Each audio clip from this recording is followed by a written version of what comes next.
off the hook. As expected, no criminal charges against Secretary Hillary Clinton.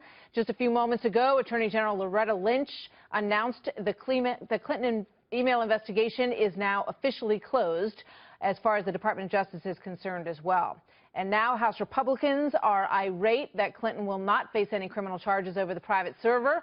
The House Oversight Committee is demanding answers from FBI Director James Comey, who has accommodated them. He says he will appear tomorrow at 10 a.m. on America's Newsroom, I might mention, where he will be asked many questions about the process of that investigation. Member of the House Intel Committee, Kansas Congressman Mike Pompeo, has been hanging in there along with us tonight, and we thank him for that. Congressman, good to see you this evening. Welcome to the program. Thank you, Martha. It's great to be with you. So let's jump in on this Comey testimony tomorrow. What do you expect that he will be asked? What does everyone want to know? Well, the list of questions is long.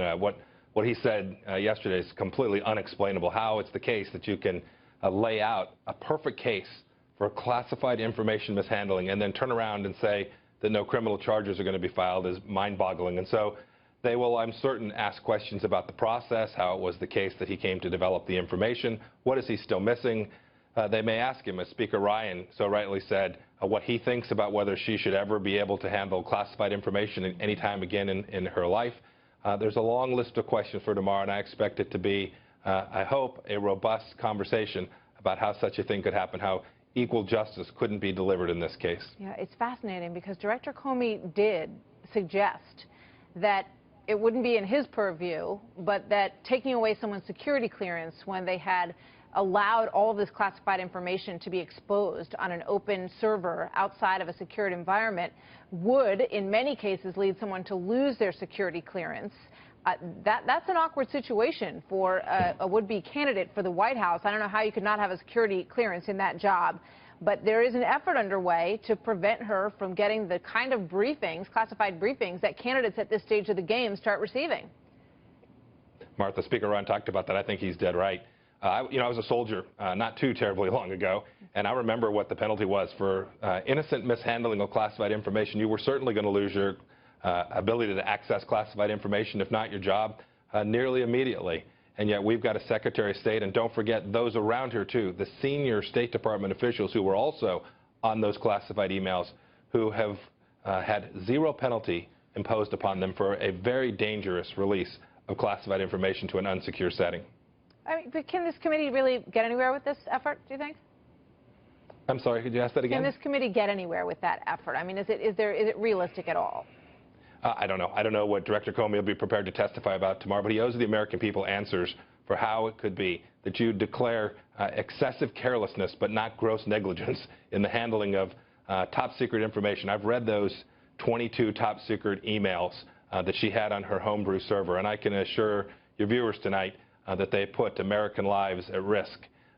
He ought to answer for how it's the case he can see those same emails, that same information, and decline to prosecute criminally.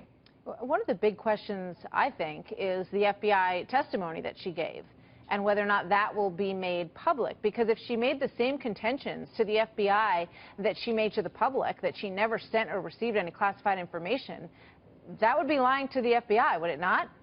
It would, Martha, and let's not forget, I also served on the Benghazi Committee, where she testified under oath before the Benghazi Committee that she did not send or receive information that was marked classified. So there are many questions that remain about Secretary Clinton's statements, and we all know now, even Director Comey said she told untruths, right? She lied. She told us she only had a single server. She told us she only had one email device. She told us she didn't send or receive classified information.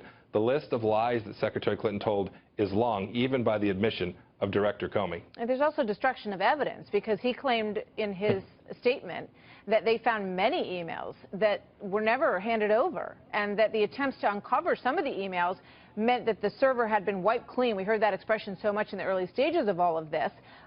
What about that? I mean, you know, doesn't that show some sort of intent? I certainly think that it does.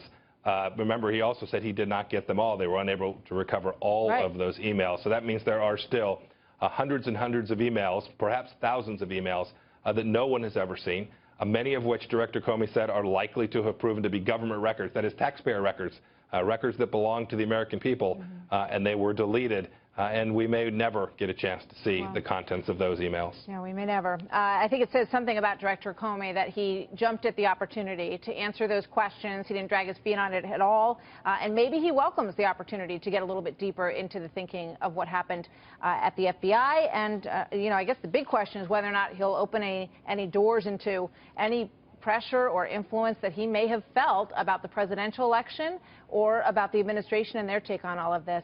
Congressman Pompeo, many thanks. Always good to see you, sir. Thank you, Martha. And thank you for sticking around. Thank you.